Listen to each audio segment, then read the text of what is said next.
Top quality और consistent performance के लिए सिर्फ सिल्वर पंप नाम याद रखना। ಸಿಎಂ ಸ್ಥಾನ ಕಿತ್ತುಕೊಂಡ್ರು ಅನ್ನೋಂತ ಮಾತನ್ನು ಹೇಳಿದ್ದಾರೆ.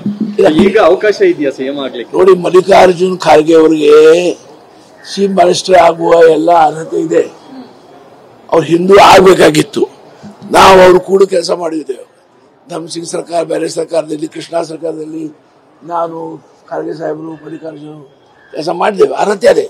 ಅದೇ ರಾಷ್ಟ್ರೀಯ ಪಕ್ಷದ ಅಧ್ಯಕ್ಷರಾಗಿದ್ದಾರೆ. ಅವರು ಮುಖ್ಯಮಂತ್ರಿಗಿಂತ ಉನ್ನತವಾದ ಒಂದು ಹುದ್ದೆ ಅವ್ರ ಕಡೆ ಇದೆ. ಅವ್ರು ನಮ್ಮ ನಾಯಕರು, ರಾಷ್ಟ್ರೀಯ ಪಕ್ಷದ ಕಾಂಗ್ರೆಸ್ ಅಧ್ಯಕ್ಷರು. ಹಾಗಾಗಿ ಈಗಾಗಲೇ ಅವರ ಸ್ಟೇಟ್ಮೆಂಟ್ ಕೊಟ್ಟಾರಲ್ಲ, ನಾ ಏನು ಆಕಾಂಕ್ಷಿ ಅಲ್ಲ ಅಂತ ಅವ್ರು ಹೇಳಿದ್ದಾರೆ. ಹಾಗಾದ್ಮೇಲೆ ನಾ ಏನು ಮಾತಾಡಬೇಕು? ಅಂದ್ರೆ ಸರ್, ಈಗ ನನ್ನ ಆಗ ಕಿತ್ಕೊಂಡ್ರು ಅನ್ನೋಂಥದ್ದು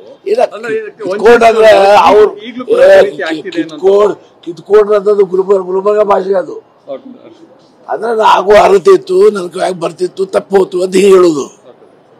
ಅದು ಗುಲ್ಬರ್ಗ ಭಾಷೆ, ಗೊತ್ತಲ್ಲ, ನಿಮ್ ಬೆಂಗಳೂರು ಭಾಷೆ ಅಲ್ಲ.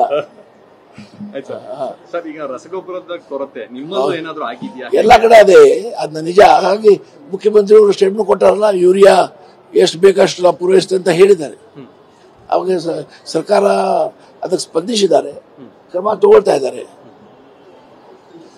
ಕೇಂದ್ರಕ್ಕೆ ಮನವಿ ಏನಾದ್ರು ಮಾಡ್ತಿದ್ದಾರೆ ಸರ್? ಯಾಕಂದ್ರೆ ಅದು ಮುಖ್ಯಮಂತ್ರಿಗಳು ಏನು ಇಲ್ಲ, ಕೇಂದ್ರ ಮನವಿ ಮಾಡಿದ್ರೆ ಏನು ತಪ್ಪಿಲ್ಲ. ಕೇಂದ್ರ ಸರ್ಕಾರದ ಅಲ್ಲಿ NDA ನಮ್ಮ ಮೋದಿ ಸಾಹೇಬರು ಪ್ರಧಾನಮಂತ್ರಿ ಇರ್ಬೋದು, ಅದೆಲ್ಲ ಎಲ್ಲರ ಸರ್ಕಾರ ಅಲ್ಲ, ಕೇಂದ್ರ ಸರ್ಕಾರ ನಮ್ದು ಸರ್ಕಾರ ಅಲ್ಲ.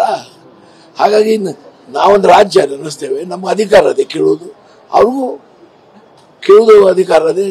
ಮತ್ತು ನಮ್ಗೆ ಯೂರಿಯಾ ಆಗಲಿ ಬೇರೆ ಗೊಬ್ಬರಗಳು ಕೊಡೋದು ಆದೇಶ ಮಾಡುವ ಅಧಿಕಾರ ಅವ್ರಿಗದೆ. ಹಾಗಾಗಿ ಅವ್ರು ಕೇಳಾಕಬೇಕು ನಾವು.